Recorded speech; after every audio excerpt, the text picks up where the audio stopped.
কুরআনুল কারীমের মধ্যে রমজান মাসকে এত মর্যাদা দেওয়ার কারণ কি? রমজান মাসকে তওবার মাস হিসাবে আমি কি করব? কাজে লাগায় ফেলবো। আল্লাহ, তোমার কাছে তওবা করছি, তুমি আমাদের ক্ষমা করে দাও। রমজান মাস আসছে, তারাবির নামাজ পড়ার পরে আল্লাহর কাছে ক্ষমার জন্য দোয়া করতে থাকা। আল্লাহ, গুনাহগার আমি, গুনাহ করেছি, গুনার জন্য আমি তওবা করছি, তোমার সিজদা থেকে আমি আর উঠবো না। জমিনে যা কিছু চলে এগুলো দেখার দরকার নাই, বলার দরকার নাই, পরিস্থিতি খারাপ।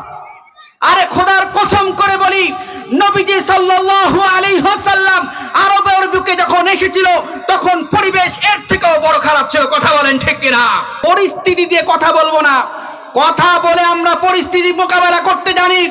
আমরা বদরে রক্ত দিয়েছি, আমরা উহুদে রক্ত দিয়েছি, আমরা খন্দকে রক্ত দিয়েছি, আমরা 2013 সালে শাপলা চত্বরে রক্ত দিয়েছি, 2024 সালে ছাত্র আন্দোলনের মাধ্যমে নাস্তিক মুরতাদদের দাঁত ভাঙার জবাব দিয়েছি। আমাদেরকে ভয় দেখায় লাভ নাই। যে নেতা হোক আর গোলাম হোক, যেই মন সেই হোক না কেন, তাকে অবশ্যই কি করতে হবে? চুরির জন্য শাস্তি, হাত কেটে ফেলতে হবে। কথা বলেন ঠিক কিনা? আল্লাহ রাব্বুল আলামিন কুরআনুল কারীম নাজিল করার মাস হচ্ছে রমজান মাস। এই রমজান মাসের মধ্যে আমি কোরআনকে নাজিল করেছি। শুধু কোরআন নয়, এই রমজান মাসে ইব্রাহিম আলাইহিস সালামের উপর যে সহিফা নাজিল হয়েছিল, সেই সহিফাকে আল্লাহ তাআলা এই রমজান মাসের 6 তারিখে নাজিল করেছেন। আল্লাহ রাব্বুল আলামিন রমজান সম্পর্কে কোরআনুল কারীমের সূরাতুল বাকারার 183 নম্বর আয়াতের মধ্যে উল্লেখ করে বলেছেন, হে ঈমানদারগণ, তোমাদের উপর রোজা ফরজ করা হয়েছে যেমনি ভাবে তোমাদের পূর্ববর্তী লোকদের উপর রোজাকে ফরজ করা হয়েছিল। আল্লাহ রাব্বুল আলামিন কুরআনুল কারীমের আরেকটা আয়াতের মধ্যে বলেছেন, ফামান শাহিদা মিনকুমুশ শাহরা ফালইয়াসুম। আল্লাহ রাব্বুল আলামিন কুরআনুল কারীমের 2 নম্বর সূরা সূরাতুল বাকারার 185 নম্বর আয়াতের মধ্যে উল্লেখ করে বলেছেন, তোমাদের মধ্যে যে ব্যক্তি এই মাস পাবে, রমজান মাস পাবে, সে যেন রমজান মাসকে রোজার মধ্যে কাজে লাগায়। বলেন আল্লাহু আকবার। আল্লাহ রাব্বুল আলামিনের সাহাবী আবু হুরায়রা রাদিয়াল্লাহু তাআলা আনহু থেকে বর্ণিত, আবু হুরায়রা রাদিয়াল্লাহু তাআলা আনহু উল্লেখ করে বলেন, ইদা রাআইতুমুল হিলালা ফাসুমু ফাইদা রাআইতুমুহু ফাফতারু ফাইন গাম্মা আলাইকুম ফাসুমু সালাসিন। আল্লাহু আকবার। আবু হুরায়রা রাদিয়াল্লাহু তাআলা আনহু থেকে বর্ণিত, নবী করিম সাল্লাল্লাহু আলাইহি ওয়াসাল্লাম উল্লেখ করে বলেন, যখন তোমরা রমজান মাসের চাঁদ দেখো তখন তোমরা রোজা রাখো। ফাইদা রাআইতুমুহু ফাফতুরুহু, আর যখন তোমরা রমজানের চাঁদ দেখে ফেলবে তখন তোমরা চাঁদ দেখে তোমরা রোজা রাখো, আবার ইফতার করো। ফাইন গাম্মা আলাইকুম, যদি তোমাদের উপর কি হয়ে যায়? মেঘাচ্ছন্ন হয়ে যায়, তোমরা যদি রমজানের চাঁদকে বুঝতে না পারো, তখন তোমরা ফাসুমু সালাসিন, তোমরা 3 দিন পর্যন্ত 30 দিন পর্যন্ত রোজা রাখো। 30 কয়দিন পর্যন্ত? 30 দিন পর্যন্ত রোজা রাখার কথা বলেছে। আমার ভাইরা, আল্লাহ রাব্বুল আলামিন কুরআনুল কারীমের মধ্যে রমজান মাসকে এত মর্যাদা দেওয়ার কারণ কি জানতে চাই কি জানতে চাই না? যারা জানতে চান তারা দুহাত তুলে দেখা। আল্লাহ রমজান মাসকে আল্লাহ তাআলা রমজান মাসকে এত মহিমান্বিত করার 10টা কারণ কয়টা বলেন? উল্লেখযোগ্য জবাব করে বলেন কয়টা? আরো যারা বলেন কয়টা? 1 নম্বর কারণ হচ্ছে কুরআনুল কারীম এই রমজান মাসে নাজিল হয়েছে। বলেন আল্লাহু আকবার।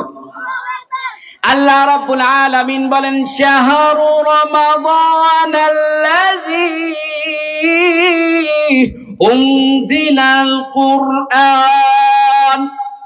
আল্লাহ রাব্বুল আলামিন কুরআনুল কারীমের মধ্যে বলছেন, রমজান মাস এই রমজান মাসের মধ্যে আমি কোরআনকে নাজিল করেছি। শুধু কোরআন নয়, এই রমজান মাসে ইব্রাহিম আলাইহিস সালামের উপর যে সহিফা নাজিল হয়েছিল, সেই সহিফাকে আল্লাহ তাআলা এই রমজান মাসের 6 তারিখে নাজিল করেছেন। বলেন আল্লাহু আকবার। তাওরাতকে আল্লাহ রাব্বুল আলামিন তাওরাতকে আল্লাহ রাব্বুল আলামিন তাওরাতকে আল্লাহ রাব্বুল আলামিন 12 রমজানে আল্লাহ তাআলা নাজিল করেছেন। বলেন আল্লাহু আকবার। আল্লাহ রাব্বুল আলামিন ইনজিলকে নাজিল করেছেন 18 রমজানে। বলেন আল্লাহু আকবার। আল্লাহ রাব্বুল আলামিন শবে কদরের রাতে কোরআনকে নাজিল করেছেন। বলেন আল্লাহু আকবার। তাহলে শুধুমাত্র কোরআনকে আল্লাহ তাআলা এই মাসে নাজিল করেছেন, রমজান মাসে নাজিল করেছে, বিষয়টা এমন নয়। কোরআনুল কারীমের সাথে সাথে আরো যত 4 থেকে 5টা সহিফা, 4 থেকে 5টা বড় বড় কিতাব এই রমজান মাসে নাজিল হয়েছে। বলেন সুবহানাল্লাহ। আমার ভাইরা, আল্লাহ রাব্বুল আলামিন কোরআনুল কারীম নাজিল করার মাস হচ্ছে রমজান মাস। দ্বিতীয় নাম্বার হচ্ছে কি?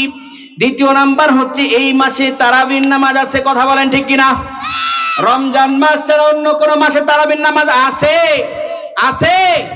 তারাবির নামাজ রমজান মাস ছাড়া অন্য কোন মাসের মধ্যে নাই।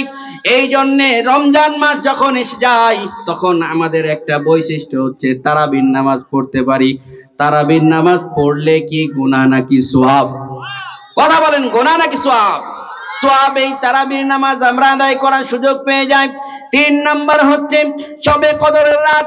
শবে কদরের রাত সম্পর্কে নবীজি সাল্লাল্লাহু আলাইহি ওয়াসাল্লামকে আম্মা জান আয়েশা রাদিয়াল্লাহু তাআলা আনহা জিজ্ঞাসা করে, ইয়া রাসূলুল্লাহ, ইয়া হাবিবাল্লাহ, আমরা শবে কদরকে কিভাবে তালাশ করব?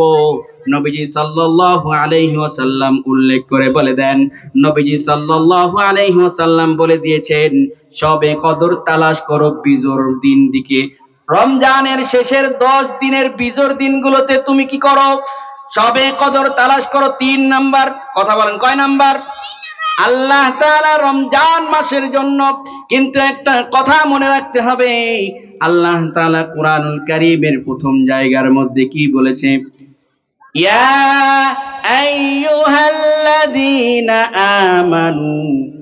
আমি এখন ঈমানদার নাকি বেঈমান সেটা জানা দরকার আছে না নাই? ঈমানদার হওয়ার জন্য শুধুমাত্র আমি আল্লাহকে বিশ্বাস করি আর রাসূলকে বিশ্বাস করি, এর নাম ঈমান শুধুমাত্র নয়। আমার ভাইরা, বদ্দিন বেঈমান মুশরিক আমরা বুঝি, মূর্তির সামনে সিজদা করলে বেঈমান এবং মুশরিক। কথা বলেন ঠিক কিনা? আমরা যদি কোন দেবদেবীর সামনে সিজদা করি তাহলে আমরা মুশরিক। কিন্তু কোরআনুল কারীম বলছে ইনিল হুকমু ইল্লা লিল্লাহ, জমিন যার হুকুম তার, তারপর আমরা মানি না, তাহলে এটা কি বিধান? এই কথা যারা বিশ্বাস করবে না তারা তো বলে কোরআনের সাথে রাজনীতির কোনো সম্পর্ক নাই। কথা বলেন, কোরআনের সাথে রাজনীতির সম্পর্ক আছে নাকি নাই? আমরা বলছি আইন করতে হবে আল্লাহর, জমিন বলছে আল্লাহর আইন করতে হবে। এই আল্লাহর আইনকে বাদ দিয়ে মানব রচিত গণতন্ত্রের মতো তন্ত্র মন্ত্র দিয়ে সারা বিশ্বে মানুষকে জুলুম আর নির্যাতন ছাড়া মুক্তি দেওয়া যাবে না, যাবে না, যাবে না। আর ভাইরা, কোরআনুল কারীমের এইরকম বিভিন্ন আয়াত দ্বারা প্রমাণিত, চোরের যখন চুরি করবে তখন তার হাত কেটে দিতে হবে। আমাদের দেশে কি হাত কাটে নাকি? নেতার ছেলে নেতা হলে সকালবেলা ছাড়া বিকাল বেলা হয়ে গেলে আবার ঘোরাফেরা। কথা বলেন ঠিক কিনা? হয় কি হয় না? কিন্তু আল্লাহ তাআলা কি বলছে? যে নেতা হোক আর গোলাম হোক, যেই মন সেই হোক না কেন, তাকে অবশ্যই অবশ্যই কি করতে হবে? চুরির জন্য শাস্তি, হাত কেটে ফেলতে হবে। কথা বলেন ঠিক কিনা? একটা ঘটনা মনে পড়ে গেল, বলবো। রাসূলুল্লাহ সাল্লাল্লাহু আলাইহি ওয়াসাল্লামের কাছে একজন সাহাবী এসে দৌড় দিয়ে বলছে, ইয়া রাসূলুল্লাহ, ইয়া হাবিবাল্লাহ, আমি তো অমুক একজন নারীর সাথে জিনার কাম করে ফেলেছি। একজন নারী বলছে, আমি অমুকের সাথে জিনার সম্পর্ক করে ফেলেছি। আল্লাহর রাসূল শুনেও না শোনার ভান করে। এবার ওই নারী বলে, না না, সত্যি বলছি, আমি ওই রকম আমি একটা জিনার কাজ করে ফেলেছি। নবীজি শুনেও না শোনার ভান করার পরেও ওই নারী বারবার কান্না করে আর বলতে থাকে, ইয়া রাসূলুল্লাহ, আমি জিনার কাজ করে ফেলেছি। আল্লাহ তাআলার নবী এবার বাধ্য হয়ে বললেন, যাও সাহাবায়ে কেরাম, তোমরা যাও, তোমরা একটা গর্ত খনন করো। গর্ত খনন করার পরে ওই গর্তের মধ্যে ওই নারীকে, পাপাচারী নারীকে গর্তের মধ্যে রেখে দিয়ে পাথর চাপা দিয়ে জমিনকে মাথা পর্যন্ত দাবায় রেখে সমস্ত সাহাবায়ে কেরামকে আদেশ করে দিল, মসজিদের মধ্যে ঘোষণা করে দিল। এবার সমস্ত সাহাবায়ে কেরাম এসে পাথরের টুকরা দিয়ে ওই পাপাচারী নারীর দিকে পাথর নিক্ষেপ করতে থাকলো। সাথে সাথে ওই পাপাচারী নারীর চেহারা থেকে ভুঙ্কড়ি দিয়ে একটা রক্তর ছিটা আসলো। সমস্ত মানুষ হাসি তামাশা করতেছিল।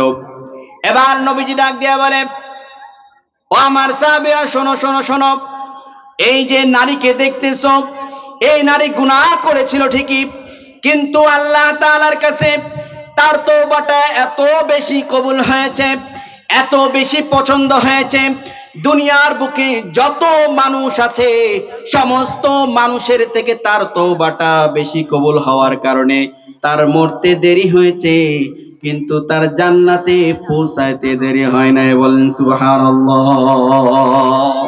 গুনাহ আমরা হতেই পারে, রমজান মাস আছে, আল্লাহ আল্লাহ তোমার কাছে তওবা করছি, তুমি আমাদের ক্ষমা করে দাও।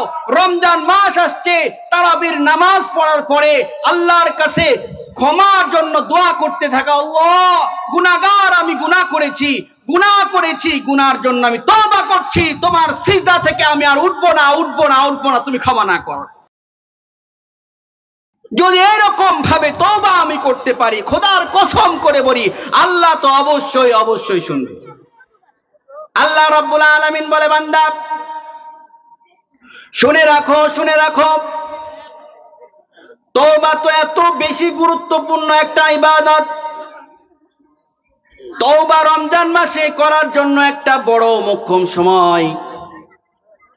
একজন বনি ইসরায়েলের একটা ঘটনা শোনাবো, আপনারা কি শুনতে চান? আপনারা কি শুনতে চান? শুনতে চাইলে আওয়াজ দিয়ে বলেন শুনতে চান কি চান না। বনি ইসরায়েলের একজন মানুষ ছিল সুদখোর, ঘুষখোর, ডাকাত, চুরি ছিনতাইকারী, সুদ খাইতো। দিনের বেলা সুদ খাইতো, আর রাতের বেলা কি করত? সুদের ভিত্তিতে যাকে টাকা দিত সেই নারীর কাছে যে রাত্রি যাপন করার শর্ত আরোপ করত। এবার নিজের চাচতো বোন অনেক আমলদার নেককার ছিলেন, তার কাছে এসে ওই সুদখোর এবার টাকা ধার দিয়েছে, কন্টাক্ট হয়েছে রাত্রেবেলা আসবে। যখন রাত্রিবেলা ঘরের মধ্যে প্রবেশ করেছে সুদখোর ব্যক্তিকে, এবার ওই নারী স্পষ্ট ভাষায় উল্লেখ করে বলছে যে ও আমার চাচতো ভাই, শোনো শোনো শোনো, তুমি কি জানো আসমানের মালিক, জমিনের মালিক যিনি, তিনি কে? জবান খুলে বলেন তিনি কে? সেই আল্লাহ রাব্বুল আলামিন আছে, তুমি কি মানো? সে এবার উত্তর দিয়ে বলে, হ্যাঁ আমি মানি। তুমি কি আল্লাহকে ভয় করো? বলে, হ্যাঁ ভয় করি। কেমন ভয় করো? যে তুমি আমাকে রাত্রিবেলাতে এসে আমার সাথে মিলন করার জন্য তুমি আল্লাহ তাআলার সাথে নাফরমানি করে আমার সাথে মিলন করতে চাচ্ছ, আমার সাথে রাত্রি যাপন করতে চাচ্ছ অবৈধভাবে। আর ওই বদকার লোকের মনের ভিতরে একটা ভালো একটা গুণ উদ্বেলিত হয়েছে। এবার সাথে সাথে ওই মানুষটা ফিরে যে বাসায় গিয়েছে। বাসায় যাওয়ার পরে রাত্রিবেলাতেই তার মালাকুল মাউত এসে হাজির হয়ে গিয়েছে। মালাকুল মাউত এসে হাজির হওয়ার পরে সাথে সাথে আল্লাহ রাব্বুল আলামিন তার মাধ্যমে, মালাকুল মাউতের মাধ্যমে তার জানটা কবজ করে নিয়েছে। এবার সকালবেলাতে সমস্ত মানুষ বলা বলি করছে, এই অঞ্চলের মধ্যে সব থেকে নিকৃষ্ট মানুষের আজকে মৃত্যু হয়ে গিয়েছে। সবাই মিষ্টি বিতরণ করছে, সবাই বিভিন্ন আনন্দ প্রমোদ করছে।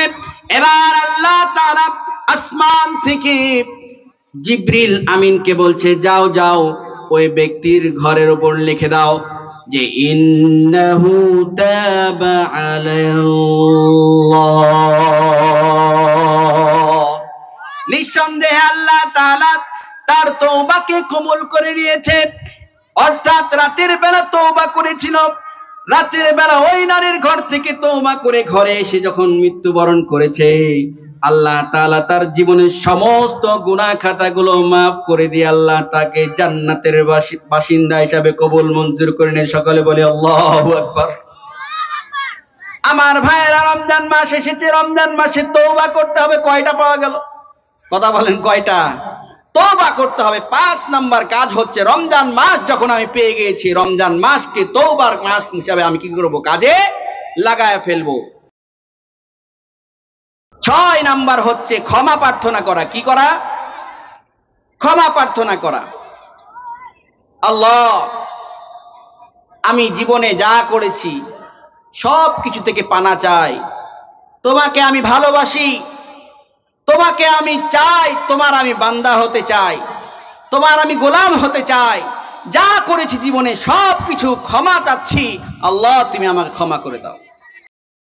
আল্লাহ তাআলা বলেন, কোন বান্দা যদি ক্ষমা না চায় আল্লাহ রাগান্বিত হন।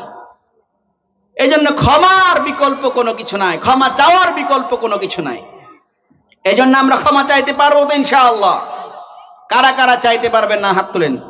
আরে চাইতে পারতো না গো। কারা কারা আল্লাহ তাআলার কাছে রমজান মাসকে সামনে নিয়ে ক্ষমা চাইতে পারবো? দুহাত তুলে দেখা। আল্লাহ কবুল করুক, আমিন আমিন। আমার ভাইয়েরা, রমজান মাসের 18 তারিখ আছে না নাই? ওই মাসে একটা বদর হয়েছিল, মনে আছে নাকি? কি হয়েছিল? বদর।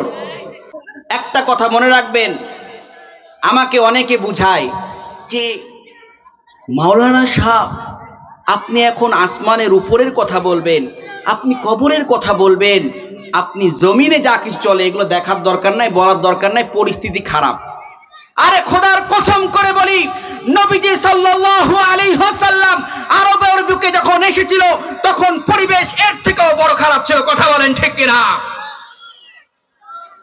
পরিস্থিতি দিয়ে কথা বলবো না, কথা বলে আমরা পরিস্থিতি মোকাবেলা করতে জানি।